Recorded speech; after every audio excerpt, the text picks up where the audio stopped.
We were told if Japan was occupied, the Japanese people would be exterminated from the face of the earth.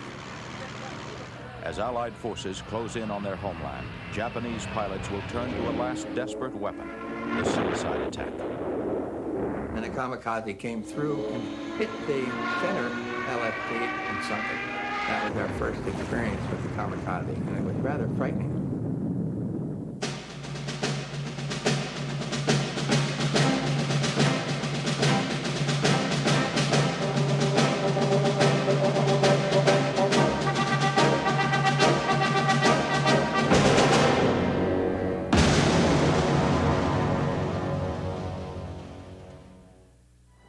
October 1944, an awesome fleet of 200 American ships, including 17 aircraft carriers loaded with more than 1,000 planes, spans the horizon off Leyte Island in the Philippines.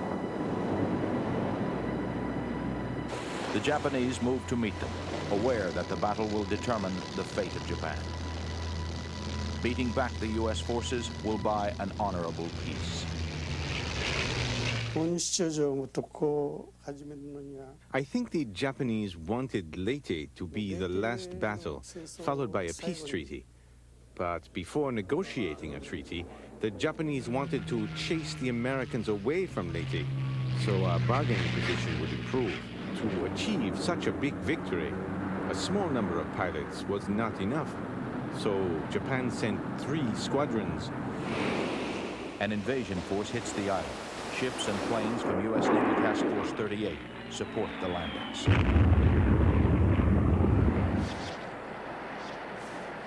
Japanese warships must be kept away from the beachheads. Japanese planes must be stopped from blasting the American troops. The stage is set for an epic battle. American scouts prowl the Pacific, searching for the Japanese task force. And all of a sudden, emergency flight quarters was sounded on the communication system, and I knew what had happened. We'd located the Japanese forces. So we manned the ready room, and manned our airplanes, and we knew this was going to be a long one.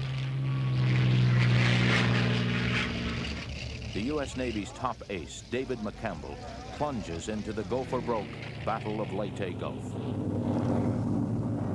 I looked around and I saw just my wingman and I up there. So then I called the ship and told them that we had about 40 fighters up here. Could they send some help? And the word came back from the fighter director, says, we don't have anybody else to send you. So Roy and I went to work on them.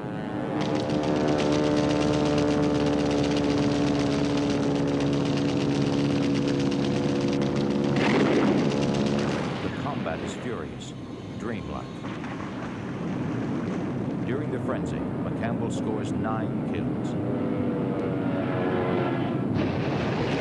When he returns to his carrier, his gas tanks are sucking air. Only 6 rounds are left in his guns. McCampbell earns the Medal of Honor. The Japanese managed to maneuver a deadly fleet within range of Leyte. In the late afternoon, Butch Boris gets the order to attack. But the numbers don't add up. The enemy carriers are too far away to allow a margin of safe return. Right there, you knew that probably half the planes could not return to their carrier. But we went ahead. And the sun had gone down, and we came upon them and we made our attacks.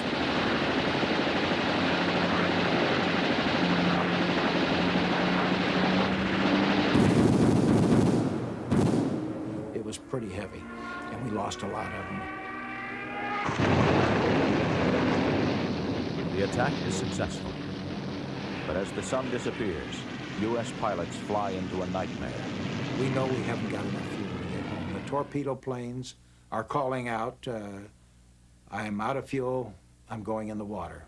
And it was just a continuous thing like that all the way back. What's left of the air group limps home in darkness. U.S. carriers risk stalking Japanese submarines and try to help the fighters home by showing their lights. Boris follows the shreds of light and finds the deck. I got down. My wingman crashed into the barriers right behind me.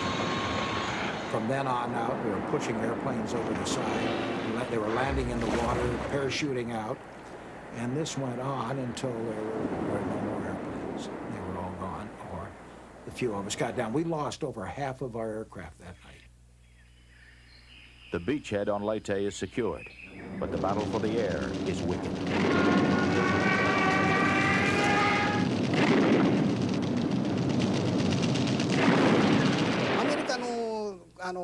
The Americans were full of energy. I was told that 100 warplanes were flying toward the south. At first I thought this must be a mistake, crows or something, but it was no mistake. And I began worrying because I had only 10 men. The B-24s bombed our airbase. I couldn't break into their formation. I chased the bombers for about 300 kilometers and attacked 7 of them. 2 were shot down. Walker Bud Mahurin is transferred to the Pacific after being shot down in Europe. He will survive yet another brush with death. Coming home from a mission, my airplane started to lose coolant, and when it started to clank, which is kind of an indication that it's going to catch on fire, I bailed out. And I spent about 6 hours in the ocean in a one-man raft. Scared to death, of course. The air sea rescue folks ended up by sending an air sea rescue boat out to pick me up. I came up on the deck of that rescue boat, and the crew handed me a cup of chocolate, hot chocolate, and I drank that hot chocolate down, went back to the stern, and threw up everything I'd eaten for 40 days. Quite exciting. U.S. forces fulfilled General MacArthur's pledge to return to the Philippines. American power will strike next at a place few fighting men had ever heard of before, and none will ever forget: Iwo Jima.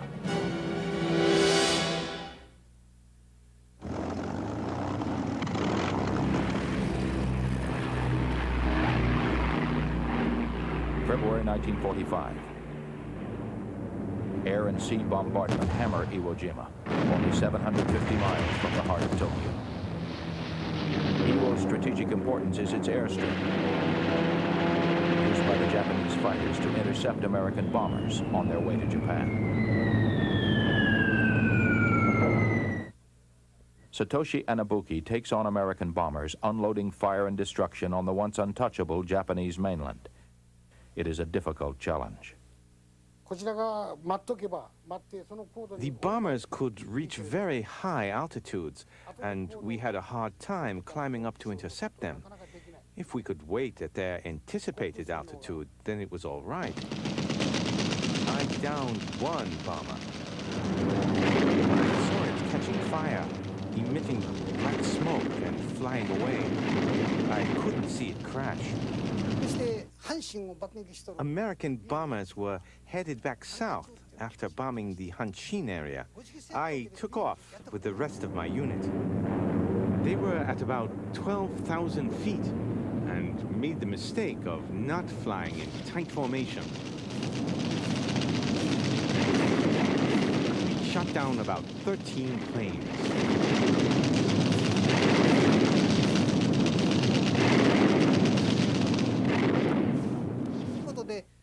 I achieved glories because the enemy was careless. To protect the heavy bombers, the Americans need Iwo's airstrip as a base for P-51 escort fighters.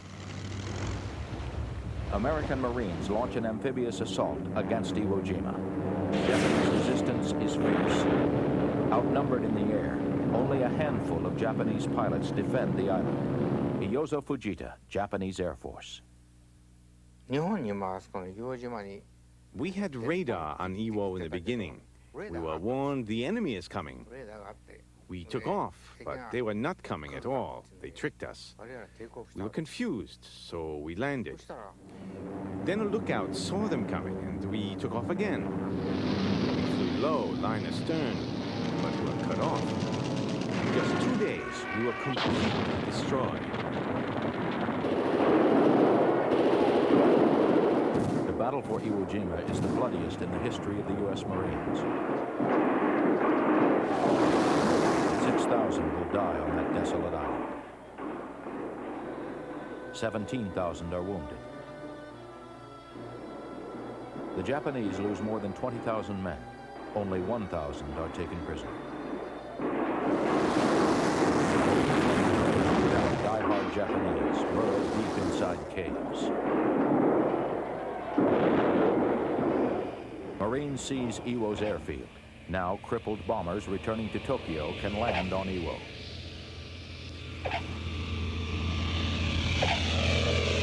But more important, long-range P-51 Mustangs can escort American bombers all the way to Japan. In the beginning, when the bombers came, our fighters could shoot some of them down. But later, when P-51s began escorting the bombers, we could do nothing. It became very difficult to defend the mainland. I knew that the rest of the war would be a great challenge. There is one more stepping stone to Japan, the fortress island of Okinawa. Allied warships mass offshore. The U.S. Navy had 3 carriers when the Pacific War began. Now there are 40. Easter Sunday, 1945. Marines and Army infantry land on Okinawa, seize the airstrip. The Japanese counterattack. In the air, they throw all their available fighters against the invasion.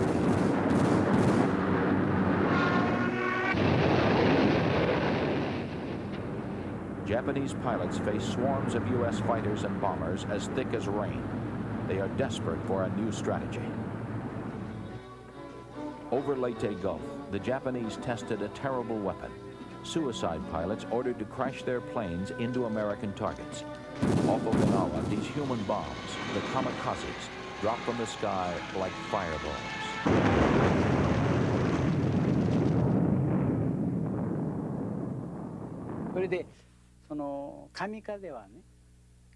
Kamikaze is a surprise attack, according to our ancient war tactics. A surprise attack means to do something unexpected. Surprise attacks will be successful the first time, maybe for 2 or 3 times. However, eventually the Americans would find a way to protect themselves from our attacks. When I saw a suicide attack for the first time, I was very shocked. A fighter who was caught in the anti-aircraft fire made a body attack on the enemy's carrier. I felt how brave he is. Congratulations. But at the same time, I felt, was there any way to help him? So many different feelings came to mind. The kamikazes take a heavy toll of the U.S. fleet. Some get through the curtain of fire. 38 U.S. naval vessels will be lost. American pilots must find a way to defend against an adversary for whom death in battle is the supreme honor.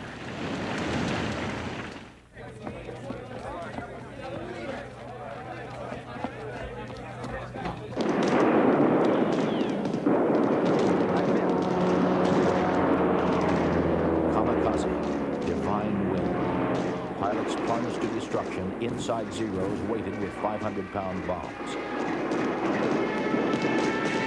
They create carnage in the fleet off Okinawa's shores, dodging Hellcats and Corsairs on the way down.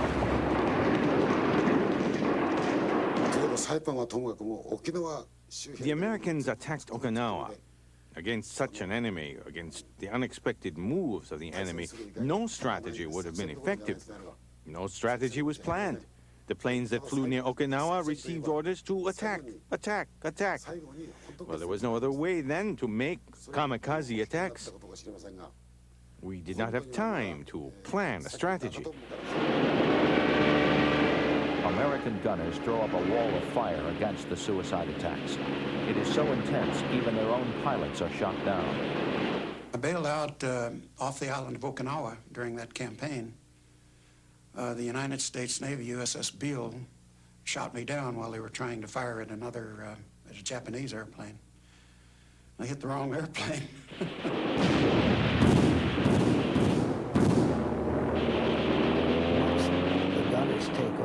shoot at everything. The old saying, shoot them all down and start them out on the ground.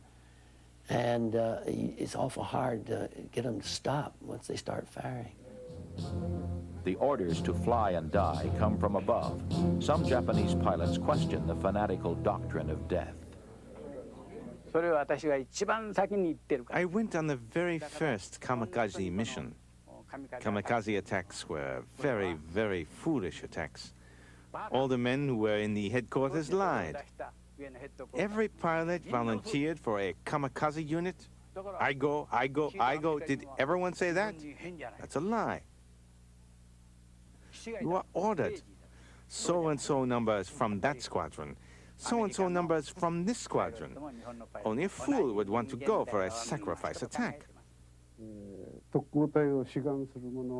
commanding officers told us, if you want to volunteer for the kamikaze unit, hand in a slip of paper with your name on it. If you don't want to volunteer, hand in a slip of paper with your name on it.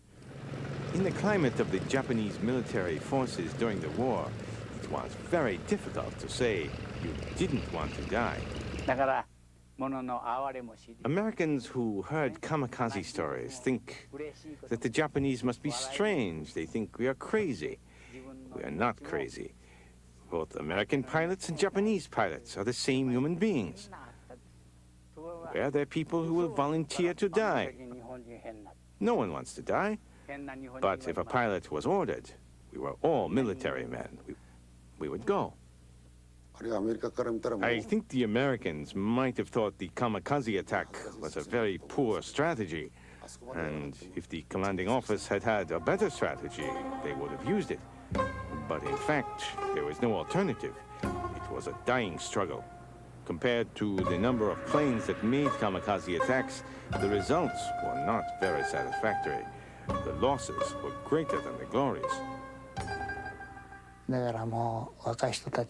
I tried to lift up the young pilots' morale. I made songs, awarded them kill markers, but it was difficult to lift up the morale. If new planes had been built and the pilots trained to fly them, then they would have achieved victories and their confidence would have grown. But by the end of the war, I too felt so depressed. The battle for Okinawa ends on June 22, 1945. Casualties on both sides exceed 100,000. The island is a wasteland.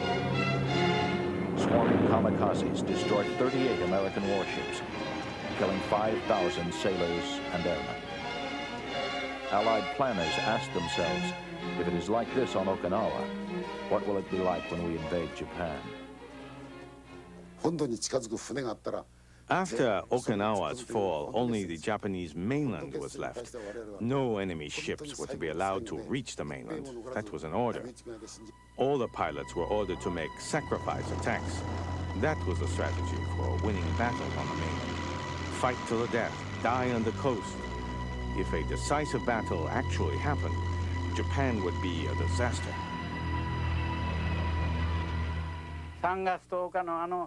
Tokyo was all burned down from B-29 raids.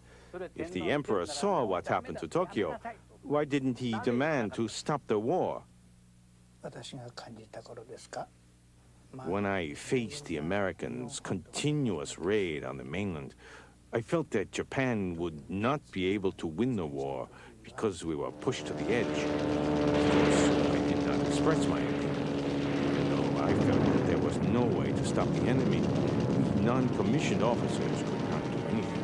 The only thing we could do was to continue fighting. It is clear Japan will not surrender. Invasion will mean an ocean of blood.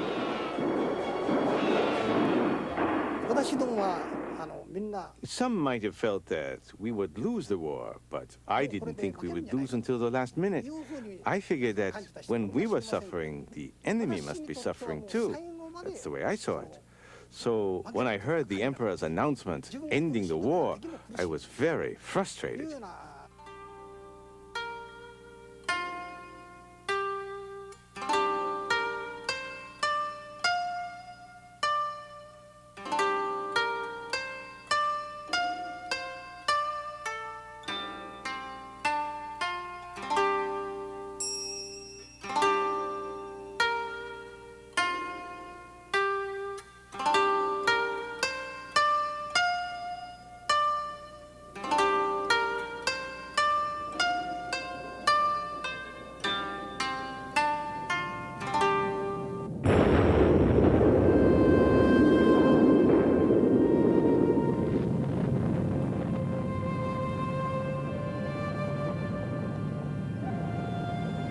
World War II ends as it began, in flames.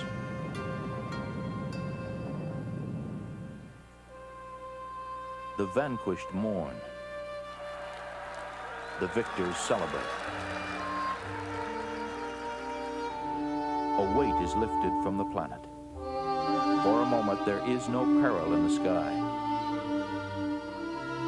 That moment will be all too brief.